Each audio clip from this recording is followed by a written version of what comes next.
दुनिया की राजनीति इन दिनों टैरिफ यानी कि आयात निर्यात के टैक्स के इर्द गिर्द घूम रही है।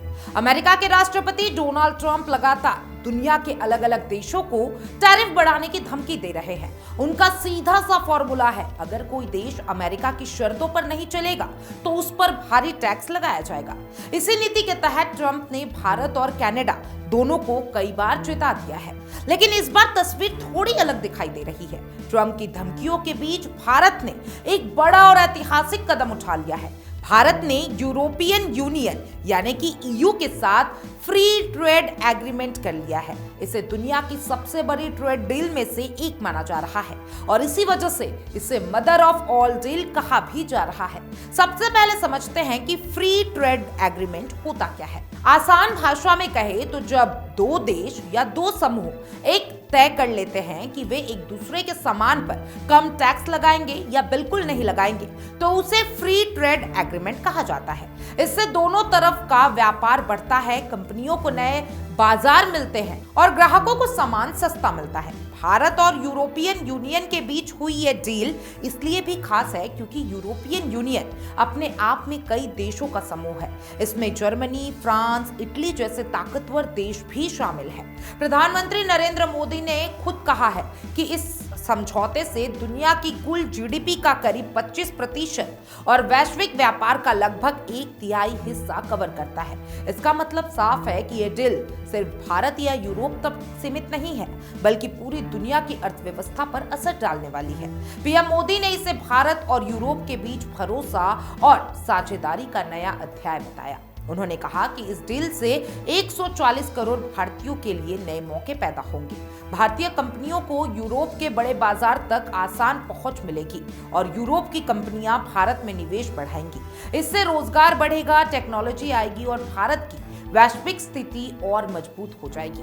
ये सब उस वक्त हो रहा है जब डोनाल्ड ट्रंप भारत पर लगातार टैरिफ की तलवार लटकाए हुए है। ट्रंप को लगता था कि वह दबाव बनाकर भारत को झुका लेगा और पीएम मोदी उनकी शर्तें मान लेंगे, लेकिन ऐसा नहीं हुआ।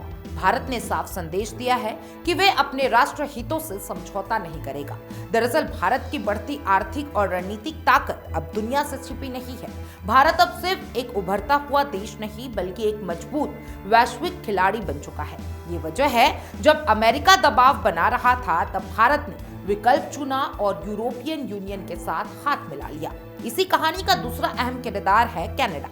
कनाडा भी इन दिनों अमेरिका से परेशान है। अमेरिका कनाडा का सबसे बड़ा ट्रेड पार्टनर है, लेकिन ट्रंप की आक्रामक नीतियों ने कनाडा को भी सोचने पर मजबूर कर दिया है और ट्रंप ने कनाडा को भी धमकी दे दी कि अगर उसने चीन के साथ कोई बड़ी डील की तो उस पर 100% टैरिफ लगा दिया जाएगा।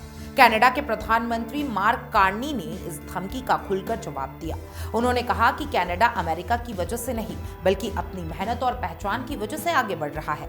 उन्होंने साफ शब्दों में कहा कि कनाडा अपनी शर्तों पर फैसला करेगा, ना कि किसी के दबाव में। अब यही कनाडा भारत के साथ रिश्ते और मजबूत करना चाहता है। खबर है कि प्रधानमंत्री मार्क कार्नी मार्च के पहले हफ्ते में भारत का दौरा कर सकते हैं। इसी दौरे के दौरान यूरेनियम, एनर्जी, मिनरल्स और आर्टिफिशियल इंटेलिजेंस जैसे अहम क्षेत्रों में बड़े समझौते हो सकते हैं। भारत में कनाडा के साथ इन बातचीतों को लेकर काफी उत्साह है और भारत के हाई कमिश्नर दिनेश पटनायक ने भी साफ कहा है कि 2 साल तक रुकी बातचीत अब तेजी से आगे बढ़ रही है। उन्होंने ये भी कहा कि अमेरिका के टैरिफ से परेशान देशों को अब एहसास हो गया है कि उन्हें अपना रास्ता खुद बनाना होगा। कनाडा की रणनीति बिल्कुल साफ है। वो अब अमेरिका पर पूरी तरीके से निर्भर नहीं रहना चाहता है। वो अपने ट्रेड पार्टनर्स को डाइवर्सिफाई करना चाहता है, यानी अलग अलग देशों के साथ मजबूत रिश्ते बनाना चाहता है। भारत इसमें कनाडा के लिए एक बड़ा और भरोसेमंद विकल्प बनकर उभर रहा है।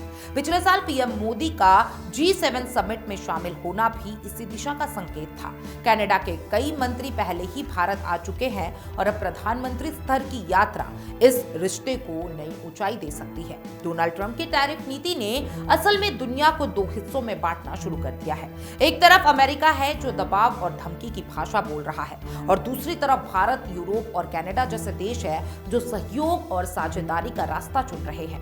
Bharat EU free trade agreement और भारत कनाडा की नजदीकियां इस बदलाव का संकेत है। अब देश सिर्फ एक सुपर पावर पर निर्भर नहीं रहना चाहता, वे चाहता है कि उनके पास विकल्प हो ताकि कोई भी देश उन्हें ब्लैकमेल ना कर सके। आम आदमी के लिए इसका क्या मतलब है, ये भी समझना जरूरी है।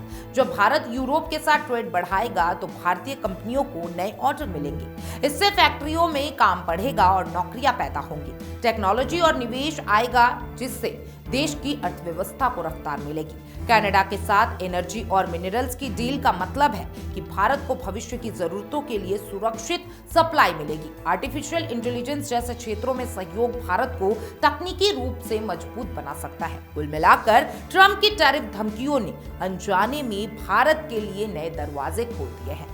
भारत ने यह दिखा दिया कि वह दबाव में आने वाला देश नहीं है। वो अपनी शर्तों पर दुनिया से दोस्ती करेगा और अपने हितों को सबसे ऊपर रखेगा। यूरोपियन यूनियन के साथ मदर ऑफ ऑल डील और कनाडा के साथ बढ़ती नजदीकियां ये साफ संदेश देती है कि वैश्विक राजनीति में भारत अब सिर्फ सुनने वाला नहीं बल्कि दिशा तय करने वाला देश बन चुका है। आने वाले समय में इसका असर सिर्फ कूटनीतिक तक सीमित नहीं रहेगा, बल्कि आपकी नौकरी, आपकी आमदनी और देश की ताकत में भी साफ दिखाई देगा। अब आप क्या सोचते हैं, ये मुंहतोड़ जवाब दिया है भारत ने डोनाल्ड ट्रंप को या फिर नहीं? कमेंट बॉक्स में जरूर बताइएगा और तमाम इस अपडेट्स के लिए FM न्यूज के साथ बने रहें।